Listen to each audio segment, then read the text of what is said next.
మీరు ఉద్యోగం లేదా వ్యాపారం కోసం వెళ్తున్నట్లయితే మీరు మీ వెంచర్లలో అదృష్టం, విజయం, శ్రేయస్సు పొందుతారు.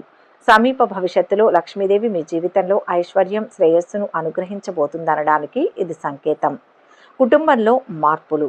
లక్ష్మీదేవి వచ్చే ముందు మీ ఆలోచనలలో మార్పులు వస్తాయి. రాగద్వేషాలు, ఈర్ష్య, అసూయ, కోపం వంటివి తగ్గుతాయి. కుటుంబంలో ఒకరి మీద ఒకరికి ప్రేమ, ఆప్యాయత పెరుగుతాయి. అందరూ సంతోషంగా ఉంటారు. భార్యాభర్తల మధ్య కలహాలకు స్పేస్ ఉండదు. మనస్పర్ధలు, విభేదాలు, గొడవలు తగ్గి సంతోషంగా ఉన్నారంటే తమ ఇంటికి లక్ష్మీదేవి వచ్చినట్లు భావిస్తారు. మన ప్రమేయం లేకుండా ఇంట్లో మంచి సువాసనలు వెదజల్లుతూ ఉంటే లక్ష్మీదేవి తిరుగుతుందని అర్థం. అంటే ఒక వారం రోజులు ఊరు వెళ్ళామనుకోండి, తిరిగి వచ్చాక గంధం వాసన కానీ, పువ్వుల వాసనలు కానీ వచ్చినా అమ్మవారి ఇంట్లో తిరుగుతున్నారని అర్థం. చిన్న కాళ్ళు, చిన్న చేతులతో కనిపించే ఉడుత చూడడానికి అందంగా ఉంటుంది. ఉడుత తోక ముట్టుకుంటే ధనవర్షం కురుస్తుందని అంటారు.